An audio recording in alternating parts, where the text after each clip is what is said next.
Welcome to the Wild Physio podcast with your host, Andrew Wild. This is round 2 of the podcast in person with Alexi or Alexis. Yeah, either one.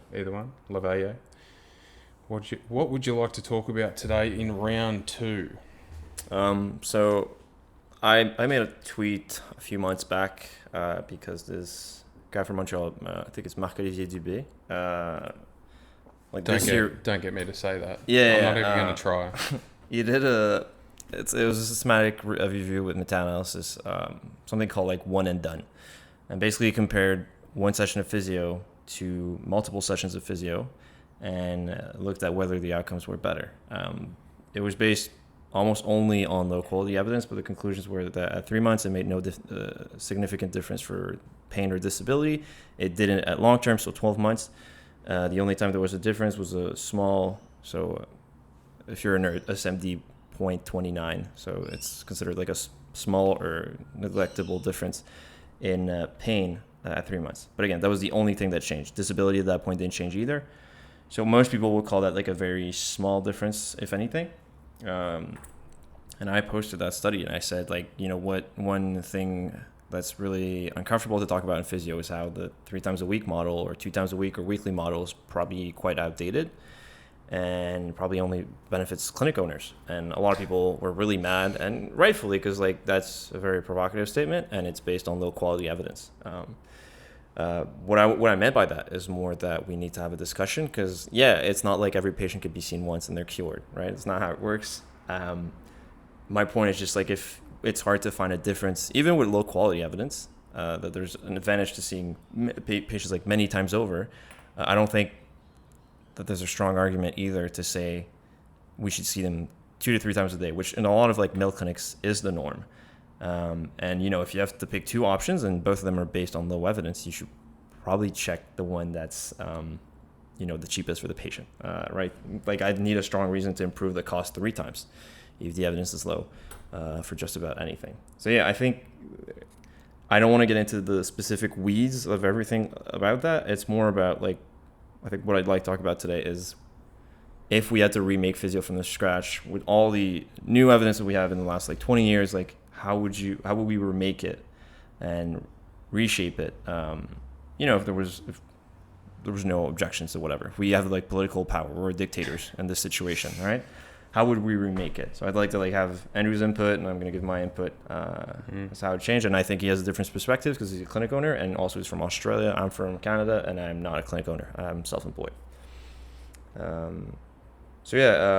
guess Andrew, like, let's just start general. Like, what would be the biggest thing you would change if you had to change something as a lawmaker? Oof.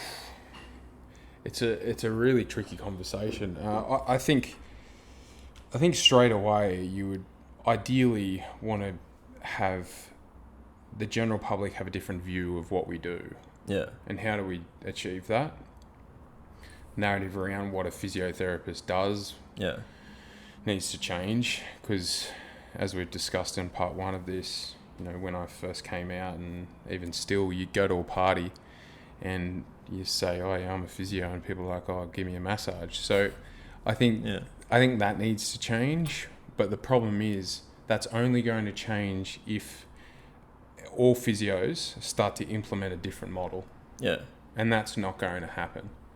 And I don't think that's going to happen because people that do own clinics can't make enough money unless they do a lot of that hands-on stuff, or they think they can't make enough money to make things worthwhile going forwards and be super profitable if they don't do a lot of the hands-on stuff. So I think that definitely needs to change. Yeah. It's a tough battle because reality is, like, I've been spruiking this for over 5 years now and saying that things need to change, but I have so many patients that come in and they've seen other physios and other chiros and they're getting told these ridiculous things. Yeah.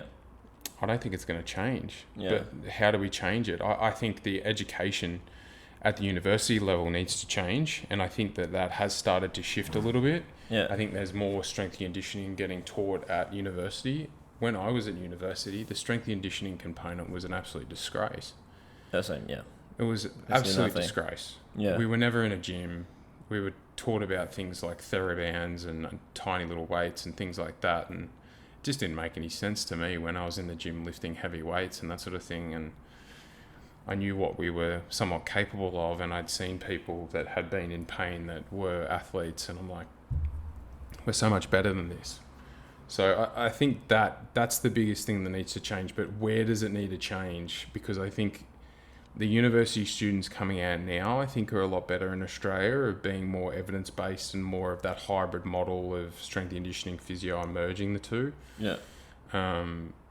So it's a tricky one but once they get into the clinics and they're working in private practice, yeah, they could be trained really well, but they could be getting pushed into providing low level care that's really heavily focused on passive modalities because of KPIs and these type of things, because the clinic owners want them to do that because then it makes them more money. So it's hard. I don't know. What do you think?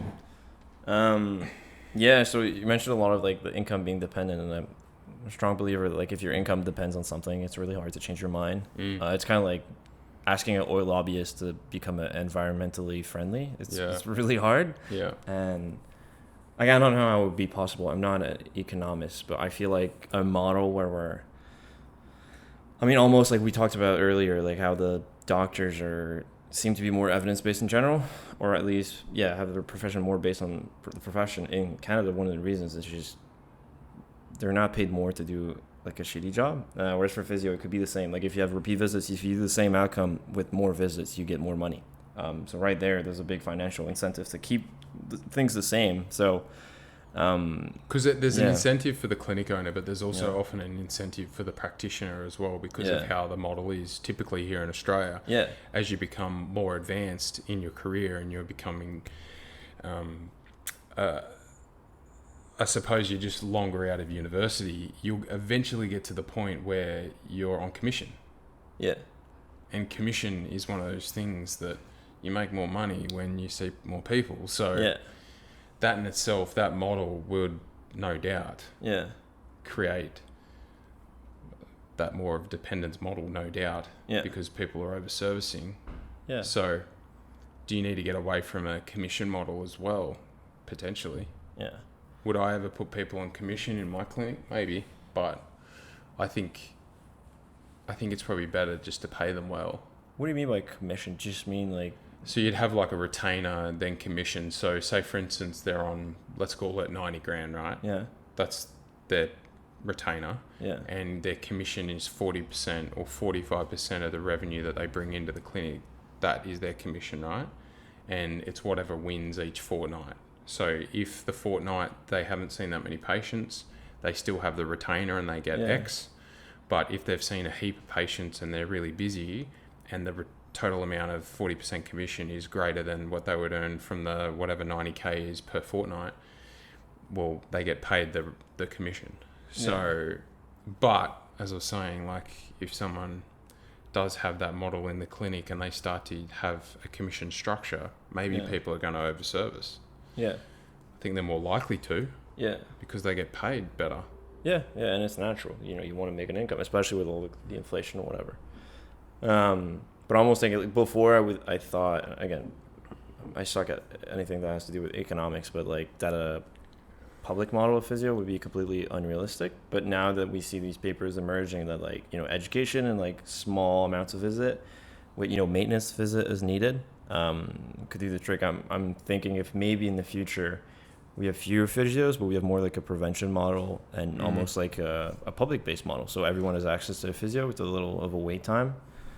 Again, I don't know how it is financially viable, but if money was no object, I'd probably do it this way, because then the physio's shift or focus would go from I make the same amount of money or more money if I provide better outcomes and shorter visits because I can see more people than if I, you know, see more people and provide the same outcome. So, I mean, I think that would be ideal. I just don't know if that's probably more like a politician that could answer that. But I think it did become more realistic now that we know that we don't need to see every patient 3 times a week or for 16 visits for like a sprained ankle. So maybe that. The model is broken in any healthcare because in reality, if you do a worse job in a way, you'll make more money. Yeah, exactly. Because if you if you don't help them as much in the first consult and then you get them to come back 4 times, that's somewhat better from a revenue perspective, isn't it? But if you, like what we do at Wild Physio, we have 1 hour for an initial. That's very rare in Sydney. Very rare. You normally got 30 to 45 minutes with an initial. We have an hour, so we get to go through a lot of things, a lot of education, and we can help that patient a lot.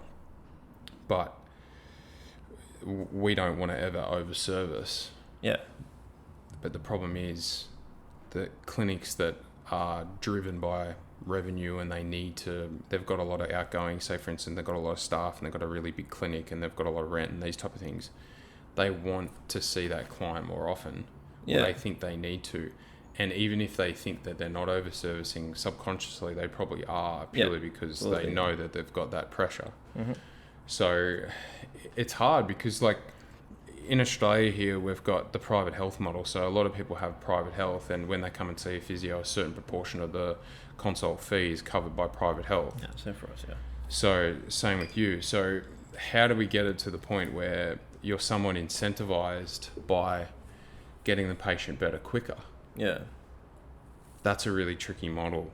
I don't know how you do it because, you know, like a lot of people, they might get thousands of dollars worth of physio extras every year on their private health. A lot of people don't use it, but, you know, imagine they came in with back pain and one person saw a clinician 10 times and that clinician makes more money. And they have issues going forward, or you see the same person with the same condition and you get them better and they're going really well and self-managing within 2 or 3 appointments. You're making less money, but in theory you've done a better job, so you're somewhat getting punished for doing a good job. It's tricky. And I'd say it's something that's even trickier if you look at usually like how taxation works. It's usually most systems, if you make less money, you're taxed less. Because it's fair, but if you look at health, people who are on the lower end of the socioeconomic ladder, they'll have disproportionate amounts of medical conditions. So they need physio or healthcare or more, but they have less money to afford it. So it's like a double jeopardy situation. So again, I don't know if it's realistic. If people want to rail into me for, you know, not knowing what I'm talking about, I don't know. But like, I just think if I'm being idealistic, maybe a public system would probably be better at shifting those incentives and maybe favoring the people who need it the most, basically. But again, it might not be realistic. If I'm being idealistic. Another thing I want to touch on is the debate paper is based on low quality evidence. But I talked to him. I talked to him on Twitter and asked him why he excluded a couple papers, because I wasn't surprised when that paper came out, because there's a couple of RCTs have been falling through the years that have shown same results. So the Ratliff paper from 2022 on patellofemoral pain, I think it was in kids, where they just gave them like education on how to load it, what it is. They had the same outcome as people who were followed like very scrupulously, like very closely, and for repeat visits for patellofemoral pain. And so that one wasn't included, if I recall. And then the Chris Littlewood paper from 2016 showed a similar program. So they taught patients how to find a movement that hurt. They had like one visit, and then how to progress it, and they compare that to progressive overload. And for the shoulder pain, they had the same thing.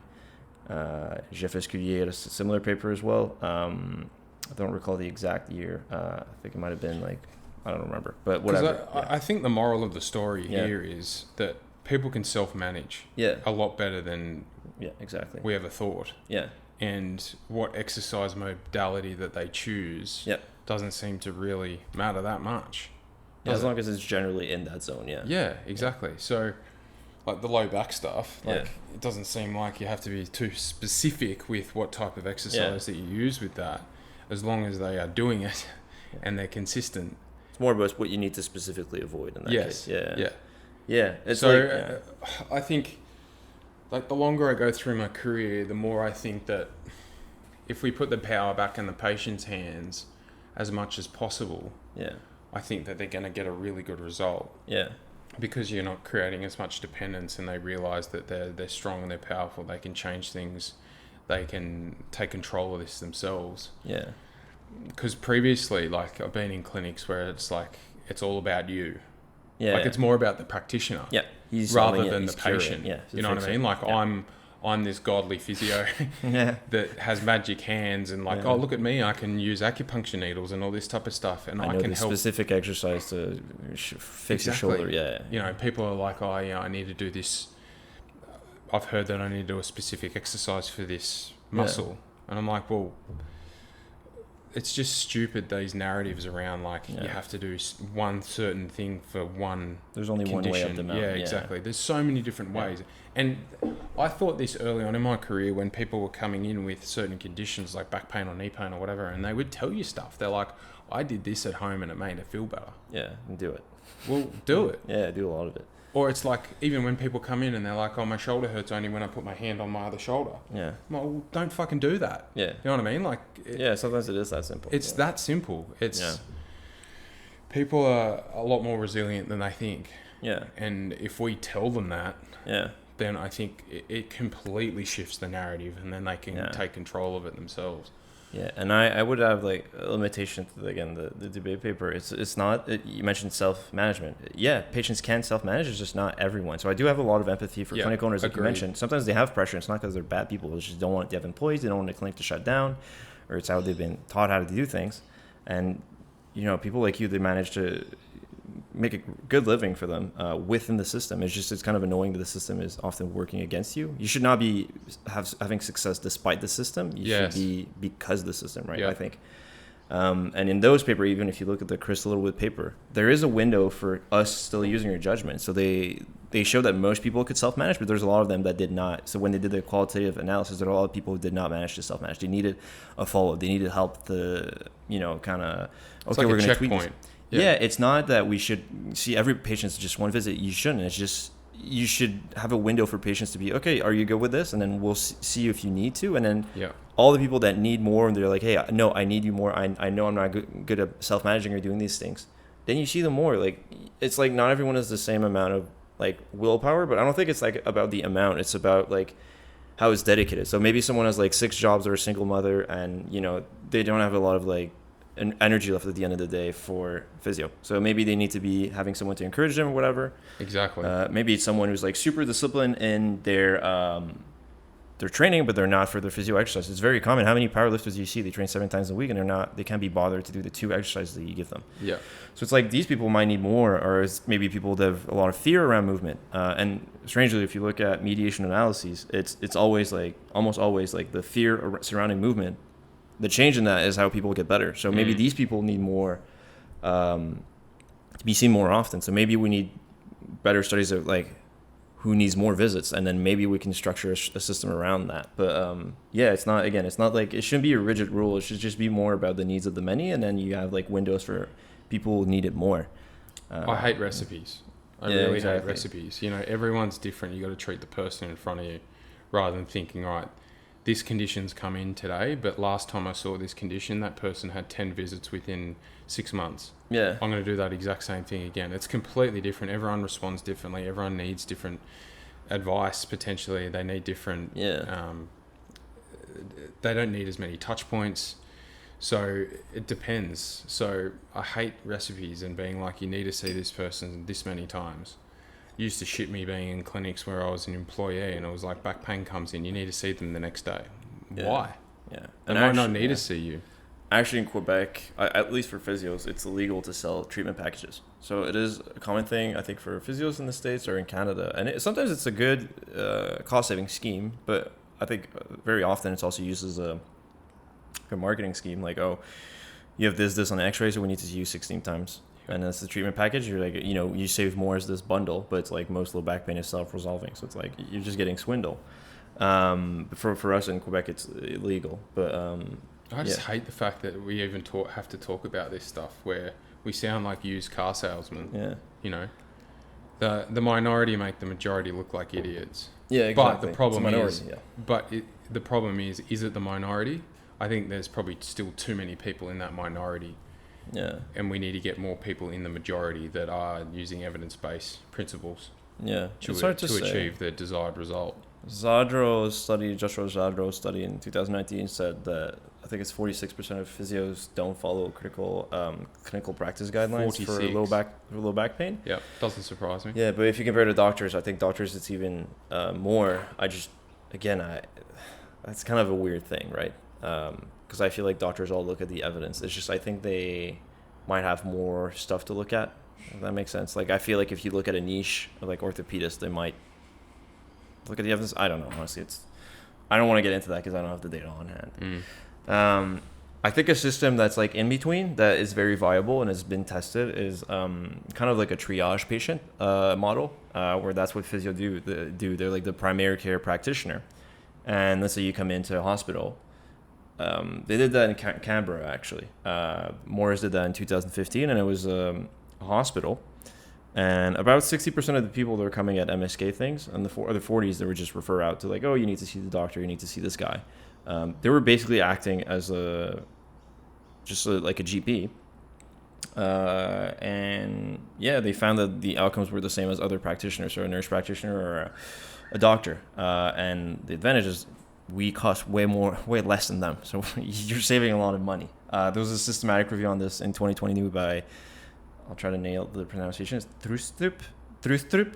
Yeah, I guess Scandinavian researcher. And they found that extended scope practitioners, so it's one way to call them, the other is advanced scope practitioners. Basically, they did slightly better or the same than other healthcare professionals at triaging for MSK stuff. And they saved about 27 to 49% in costs.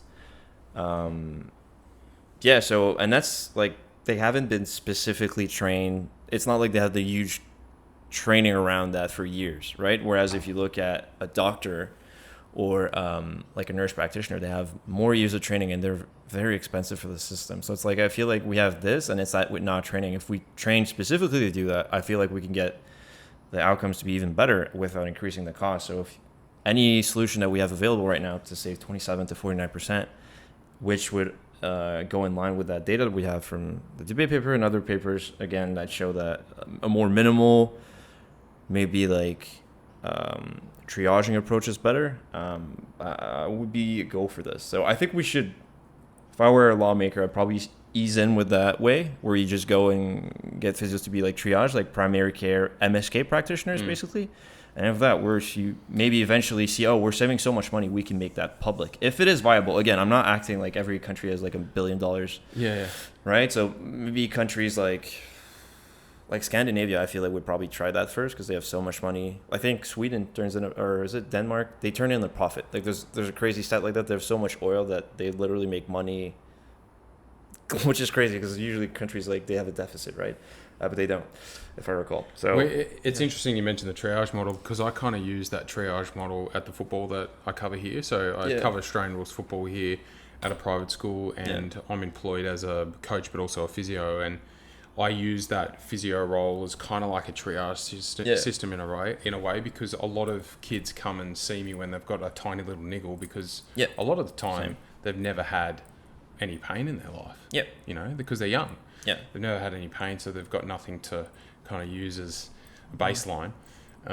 So I use that as a triage model where, some of them might need some further investigation, or they might need to see someone, or they might need to come and see me in the clinic. But majority of the time, they probably don't. And we can self-manage that at training, modify loads, etc. So I 100% agree. And just for the listeners out there, the young physios out there as well, like, I think when it comes to treating in clinic as well, like, you don't need to give people any exercises. Not always. This is a big thing as well. Like, I feel like physios, when they're young, especially when they first come out, they're like, I have to be this really intelligent physio that's got all these amazing, crazy new exercises to give this person. But a lot of the time you might need to just modify their loads or just tweak up what they're doing. And not change anything. Agreed. That's what Ratliff did in this 2022 paper. And I don't think that that's going to change that wouldn't change outcome as well. And I assume that the patient doesn't feel like they're getting jibbed because they're not getting anything in terms of homework. Do you know what I mean? Like, they're just getting told, just do the same stuff you've been doing, but we just tweak things. You know, we reduce it by 20% in the next couple of weeks, and we build it back up. Do you know what I mean? As long as the patient is aware of what's going on, I think that would be great. And like, people are like, oh, well, why am I paying you for this? And like, I'll give an example. Like, I'm a healthcare professional. I had like a really bad, what I thought was appendicitis when I was in Portugal, in Madeira. So it's like a small island. Look for a hospital, walk for miles, and then I couldn't find one. I found one, but it was close, so I was like freaking out because it was the worst pain I've ever had. Yeah, I'm a wuss, okay? And I thought I was like, oh yeah, I'm gonna die. And then I got to the hospital, and they were like, yeah, you just have like infectious gastritis or something. So basically, I had like a bug in my stomach, and it was really, really bad. They're like, we can't give you antibiotics because it's not, it's a. I feel so stupid. It was a virus, so it wasn't a bacteria. Like, it'll clear out in a few days. Here are some like anti-inflammatories. I took them. It helped just a tiny bit with the pain. But just the fact that I was like, oh, you're okay, you're not gonna die. It was horrible for a day, and then it went away. I paid like $700 for that, right? So I don't think we should feel bad for telling patients like, hey, you're gonna be fine. We're just gonna tweak this a little bit, and you'll be fine in like a few weeks to maybe a couple months. Because that's all they often need, just peace of mind. Yeah, Like, and they're not paying $700, so why do we feel guilty? This is one thing about like what do we do with the future of physio as well. Like, don't ever be afraid to charge more if you are a private practice clinician, because you could charge more and make more money in that consult, but see people less often. That's what I do. Like they're. In Australia, we're not capped, and you can't. There's no one saying you can't charge $500 for a session. You can charge $500 for a session if you want. Yeah. It's totally up to your discretion, I suppose. Yeah. So I would much rather charge more and see less people than the alternative, and see a shitload of people every week. Yeah. And feel the pressure that I need to overservice. Yeah. And I would never do that. So. Around here, because it is a reasonably affluent area, like we're on par with most clinics. A little bit lower than some. We're kind of mid-tier, I suppose, in terms of price. Look, I could charge a lot more and people would still see me. Because I'm fully booked out for weeks to month or more in advance. So look, I could charge more if I wanted to. I choose not to do that yet, but I might have to get to that point. Yeah, I feel it, yeah. I model as well. I charge more than the average physio, but I calculate, and it's like, comes out like 3 to 4 times cheaper for patients overall, because I see them so little. Exactly. Yeah. They might think that initial consult's expensive, but over the long run, they're spending less. Yeah. So I feel like that would, if we transition to a model that's more like triage like this, it would require like a huge marketing push, like huge. And we need to involve the other professions. So maybe we have, I don't want to say subservient, but like we have tight collaborations with the nutritionists and the, what are they called? The, whatever you have, like physio assistants, or in Quebec we call them like TRPs, or the personal trainers or kinesiologists, whatever the model you have there is, where we're kind of like becoming the GPs of MSK, of musculoskeletal conditions.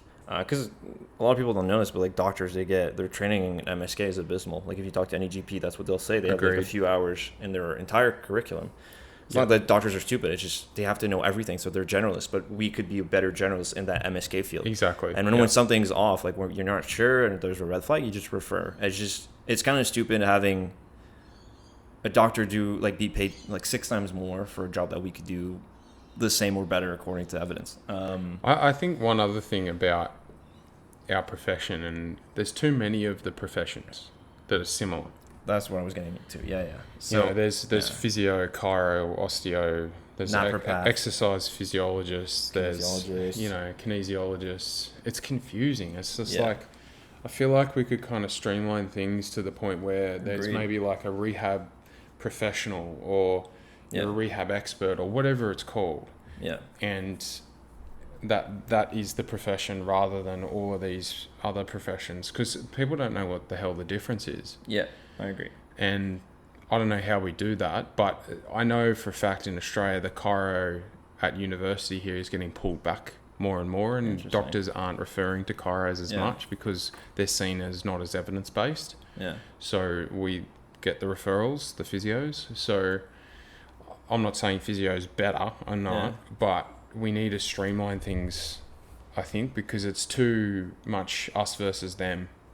Yeah, I agree. So I think what we should do with them, and that's controversial. A lot of people don't agree with me because I think we should take chiro, osteo, napropaths, and everything, just fuse them all as one profession, like 100%. Primary MSK care practitioner. Yeah, a lot of people, the way they'll answer, and that's mostly from the state, the pushback I've gotten, and some in Quebec, is like, well, how does that benefit physio? Like it's just staining a reputation we're associating with professions which are often thought of as being filled with more quacks or something. So we're not going to get into if that's true, whether that's true or not. There's good chiros, good osteo, and there's bad physios. But my point is that you're not asking the right question. Well, you're asking about your profession. Personally, I do not give a shit about the physio as a profession. You should be asking about the patient. Is that going to benefit the patient? Agreed. Right? I think it would, personally, because it's like, oh, you want to be a quack? Well, you're not getting in. You know what I mean? Like, I feel like that would be, and you need like more rigid oversight by the boards or... Well, I think it has to start at the university level if that's the case. Yeah, exactly. Because you just need to streamline things. Yeah. So there's not 5 different options. I'm going to do osteo, or like I'm going to go to TAFE here in Australia, which is like a lower level sort of university, and go and do myotherapy or whatever. It's like, it's so confusing for the general public because I don't know what the hell's going on. So I think we just have one degree and the degree is this, you know, and you can go and do exercise physiology or exercise sports science or something like that, and then you can always transition to going and doing the musculoskeletal rehab professional or whatever it is. Yeah, it should be like basically a master, like the same way we do with nurse practitioners. Basically. Yeah, I agree with that. Yeah, and eventually, once that happens, maybe those subdivisions like Chiro and whatever maybe kind of goes away, and we just have this one big evidence profession. I'd say I think it's important to not say we want to remove all the like manual therapy, all the alternative stuff. I think it would be more like seeing it like, you know, the way it's like a tiered way where there's medicine, and then, you know, if you're like a crystal person who's like, yo, I really believe in the healing power of crystal, it's like, okay, yes, but buddy, you have cancer, we're gonna do chemo, and then if you want to go, you know, rub crystals on yourself, you can do that. It's just that would be in the wellness sphere, because it might make you feel better, of course. Like there's an importance. If it makes you feel better, do it. It's just don't. If you have a positive view of it, it probably will make you feel better. Like you walk in and so if you walk into a place and you think that them hitting you over the head with a ruler is going to help, it probably will because of placebo. Yeah, but that's the thing. Maybe we train ourselves to be better at like picking up, whenever I get a spinal minute, it makes me feel awesome. It's like, okay, well, you go do that, and that's going to be part of your plan, but I also want you to do this, and you have like a grocery list of things you need to do and people you need to see. And, you know, we form a good network around ourselves where we're like, okay, I know this practitioner is not going to tell my patients that, you know, his spine is out of alignment or whatever. Right? So gradually we kind of elevate ourselves as a profession. I think would be the best thing for the profession, for the and patients. it has to be at the university level, because people will need to be coming out with the same degree and the same qualifications, because once you're out there practicing as certain profession, say physio or chiro, it's too hard to then merge those two because they're governed by different organizations. I think there needs to be that one organization that governs that degree that you come out with. Yeah. And I think there's a way that model is, I would say, has been tested. I don't know if it's successful, but the way, like when I had to go I had a bad bout in university, and I was like, okay, I need therapy for this. This is not good. So I went to a psychiatrist, and he wouldn't treat me. It's not financially viable because he makes like $400 an hour. Not viable. So what he did is he's like, okay, like tell me about your issues, okay? And then like 2 days later, he called me. He's like, okay, these are what I recommend. Like you should get this type of therapy, or because that's the kind of person you are and that's your issues, or you should go to this type of thing. And then he just gave me the breakdown of like the 3 big options. There's others, but for me, the ones that were relevant. He's like, that's what I would do, but you can also get to this one if you want this, But that would be like the laundry list, basically, of how I would practice physio eventually. And obviously, there's cases where I think we need like closer oversight. So like, let's say like things like ACLs or some post-op patients where, we need to be very specific. Stuff where there's like instability and we need to really get stronger. I think we could like take in charge. The same way some psychiatrists do some... they treat patients, they do therapy themselves. I don't know if that's good because I don't know if they've had the training, but they tend to do this. We just keep the old model within the new model. I think would be kind of a good thing. You know, again, like a nurse practitioner, but instead it's a primary MSK practitioner. I just can't see this happening, man. Maybe not in my life. I'd see it like in my old age. Like, oh, they're doing this. Too bad it wasn't when I was working. I don't know. In Australia here, I'm not sure whether we will ever get to that point. I feel like there's too many. It's already too confusing and segregated in a way. I'm not sure whether the powers that be will streamline things. I mean, I hear you, but like There's some stuff that goes away, like snake oil. No one uses snake oil anymore. Yeah, it's a good point. You know, but then you could say there's a lot of things that, and you know, people used to shove radon up their butts because they didn't want to have sex with their husband. And I'm not making that up. That used to be a thing. I think social media has been a good thing in terms of trying to transition things away from non-evidence-based stuff, because people are a little bit potentially scared of being found out. Yeah. Do you know what I mean? Yeah. So, and people say that's a bad thing. Like, that's a good thing. I think I think social media, look, there's pros and cons to social media. Yeah. Not going to get into that conversation, but I think from a clinician perspective and a profession, I think it's been a good thing for our profession, because people can get called out. If you want to be evidence-based, I think it's great. If you're a charlatan, I think you're going to be a charlatan regardless, and maybe it's going to be easier for you to find your peers and make it seem like bigger than it usually was. Like, usually you would be a guy screaming at the wall, and then now it's like, oh, there's actually there's so many of us, and you just find a little community of people screaming at the wall. So I don't know how that affects the opposite, but yes, I do find, like, for me, trying to stay up to date so much easier. I don't have to go to the library. I can just look it up, you know? Yeah. I think also, like, there's no, like, one way to do this to be evidence-based. You know, what does being evidence-based mean? I think there's a lot of ways to skin a cat with being evidence-based. Yeah. So, like, in theory, you could be like an evidence-based Pilates practitioner, or a strength guy, or a walking guy, or a hiking guy, or a tennis guy. Do you know what I mean? Or girl. And there's a lot of ways to skin the cat when it comes to this. But having a streamlined profession would be phenomenal. It would. But I just can't see it happening. Yeah, I mean, I'm going to be an empty glass, half a full guy here. I think it might change. It's just maybe it's going to take a long time. I do think if it happens, I think we should also integrate some other things. I don't know for you guys, but we can do x-rays with, like, a small course now in Canada. Can you guys do that? As in perform the x-ray? No, I can just, like, send people out direct. Yeah, we can refer out for x-ray, ultrasound, and MRI. Oh, so for us, we can in Canada. So I just think we should integrate that definitely, because, like, there's the studies on triage. They show that PTs don't over-image. They tend to under-image, if anything, and it's, like, doesn't lead to worse results. So, isn't there that study that the closer someone lives, or the closer the clinic is to a radiology place, the more likely they'll get an MRI or an X-ray? Isn't that right? No, the more MRIs there are in your like your village or whatever in the States, the more likely you are to get surgery. It's like I think it's like a six-fold increase or something. It's insane. I do think, again, at least for us in Canada, we need more training for that, because I know how to refer for an X-ray, and for MRI, I think I'm generally good at it, but I think most physios might not even know, because it's not strongly part of our curriculum. I just know it because it's not part of the curriculum really at all. You learn it on the job. Yeah, but that's the thing. I think it should be part of, because I think that's one of the important things, especially if you want to rule out red flags. Yes. Right? Yeah, 100%. We should have more psychology courses. So I don't want us to be psychologists, but I think we should be informed of, like, okay, maybe this is a psychology, maybe like a functional disorder or stuff like that. We need to refer out, because a lot of people, like, even in physio, like, I've had guys who were like, I don't know, I think I told a guy in my physio school, and like, oh yeah, I can't go, I have to go to therapy, and he was like, oh, I'm sorry. And I was like, what the fuck do you mean? Like, you know, it's like going to the gym for your brain. So obviously there's a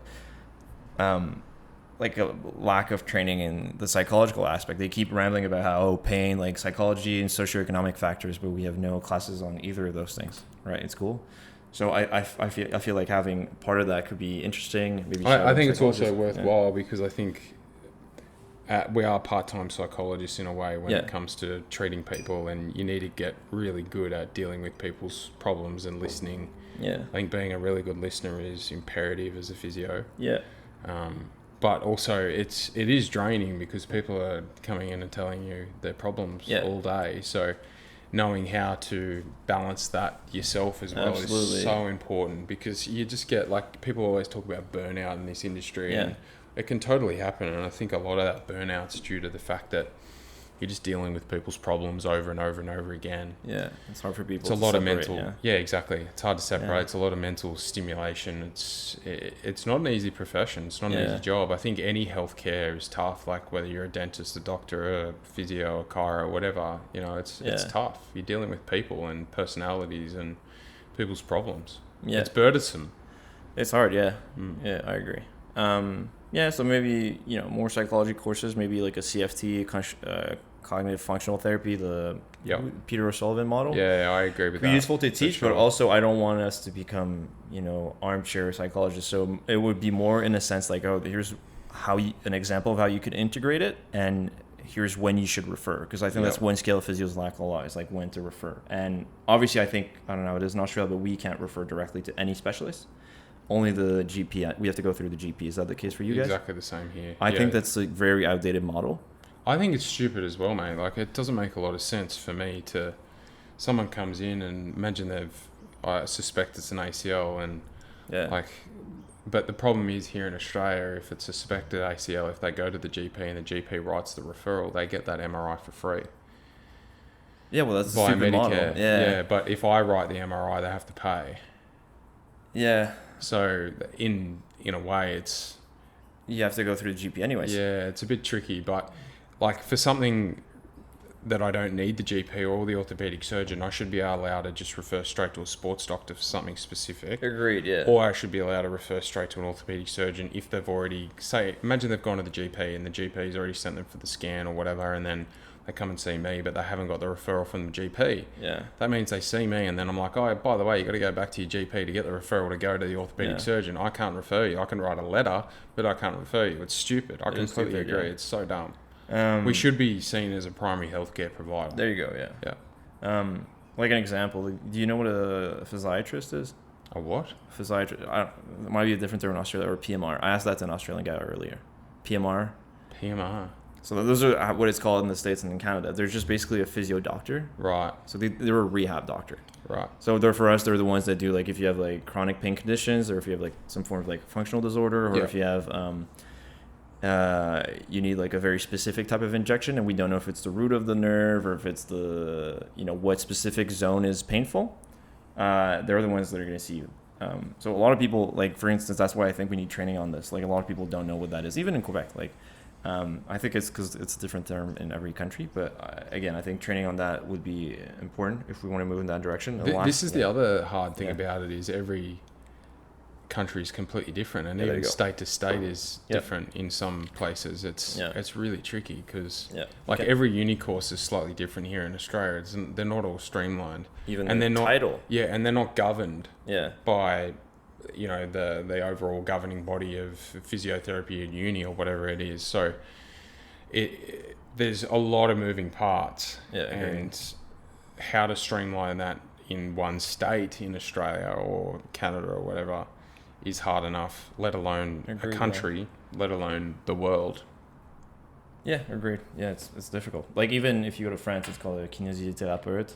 If you go to Quebec, that's a different thing. Like, Quebec is a physiotherapist or a physiotherapist, and then Canada, the same thing. Yeah.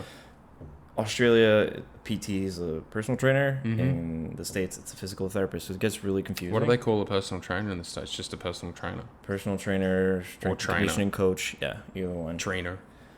Yeah.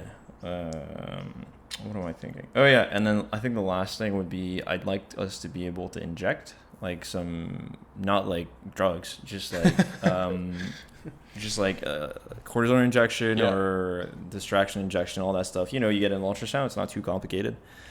But would that be postgraduate study?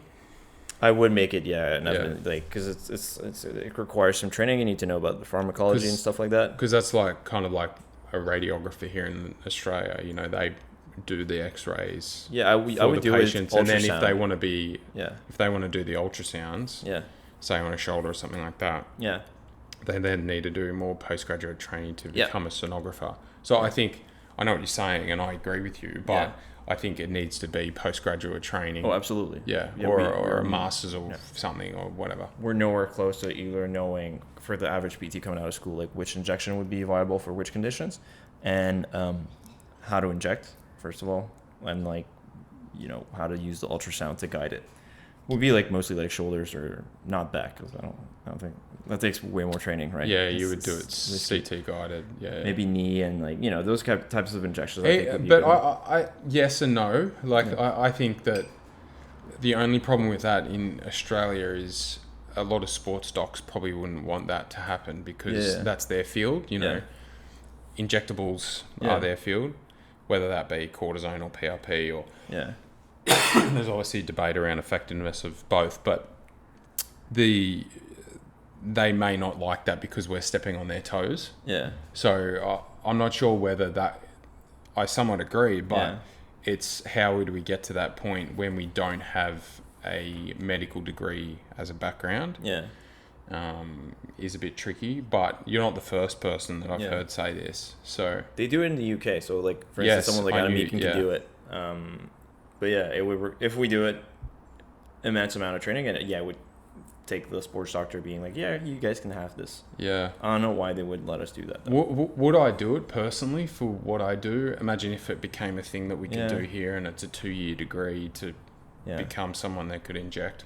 I probably wouldn't, to be honest, because I'd still just refer out to sports doc, because I think keeping everything in-house is great. It is, but I do also like having a team around me where I can send people to. Yeah. So that patient is getting a really evidence-based great outcome because they're seeing specialists in their field or experts. So good point. Yeah. Rather than being a generalist. Yeah. Having more of a specific niche. Good point. Yeah. I kind of agree with that. Yeah. So either or, and then maybe being able to prescribe basic meds. Basic, like, again, the one that the doctors all prescribe the same five same things for low back pain, for instance. It's like stupid that they have to pay. I should be able to write a script so that they're, oh, you want some like anti-inflammatories? Okay, like take this for 2 weeks, and then it's like maybe if you need it more than 2 weeks, you go see the GP or something. But it's like stupid that they have to pay for it the way it works in Quebec because the doctor didn't prescribe it. You know what I mean? Again, somewhat agree, but again, it would have to be postgraduate study, I think. Absolutely. Yeah, we need more training. I'm not saying, I'm saying where in an ideal world. The thing is with it, like I look back to my physio degree and I just think about some of the subjects that we did, and some of them were just ridiculous. Like they didn't even, they're literally just like ticking off certain things that we have to do because they have to be in the curriculum, but they give you pretty much absolutely nothing. Yeah. Like it helps you with nothing when it comes to your actual job, but there's things that could help. And we we did pharmacology, but we could have done another semester on it for sure, because I feel like we just touched on it. But if we were going to prescribe, we would need to do another year at least, I think, of a master's or whatever it is to get to that point. The only issue with that would be, are we reducing the burden on the healthcare system because of that? Potentially. But my only concern would be those dinosaurs and rogue physios and chiros out there that already nocebo people. Are you going to potentially create dependence on not only the practitioner, but potentially on That's why it'd only be short term, I think. Yeah. The other option could be to send it to the pharmacist. So I think a lot of the one thing I don't like in the system in Canada is that the pharmacists they have so little power in prescribe. Now they can prescribe some medication, but it's quite rare, or they can adjust the dosage. But I find that really stupid because it's like they have so much more training than the doctor in pharmacology, and then they can't even prescribe. You have to call the doctor. I find that kind of dumb. So for me, it would be like, hey, I'll just give you the diagnosis. You maybe go to the pharmacist, and the pharmacist is like, yeah, I can prescribe these like simple medications that like 90% of low back pain patient will get, for instance. I think that would be another option, probably a better one if I think about it, because I wouldn't want to do that, like the whole training just to prescribe the same through medication. It'd be kind of dumb, and I feel like they have to go to the pharmacy anyways, right? It's not like I could give them myself. I wouldn't want to carry a pharmacy.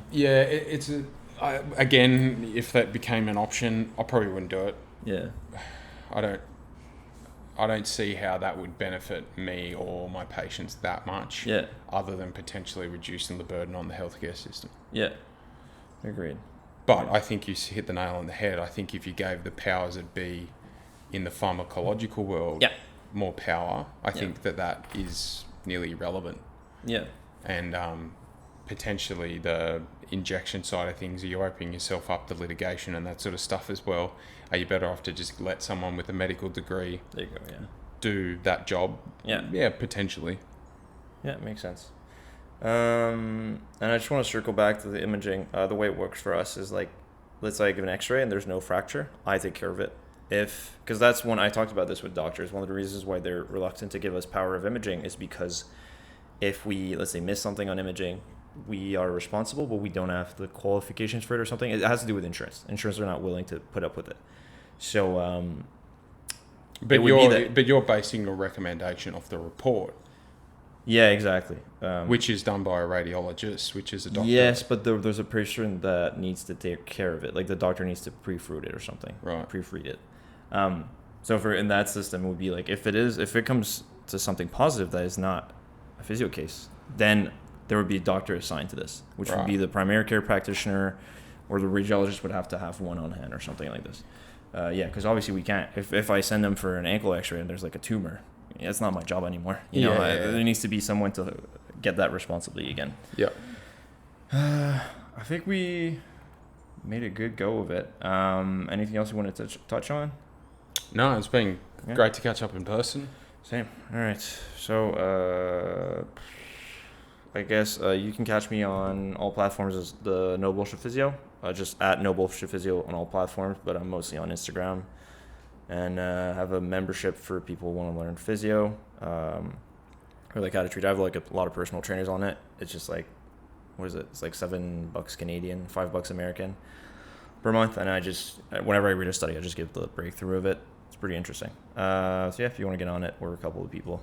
Right. Well, that's it. Yeah, I'm Wild Physio Fitness on all socials and all platforms. So if you need to reach out, hit me up. And anything else?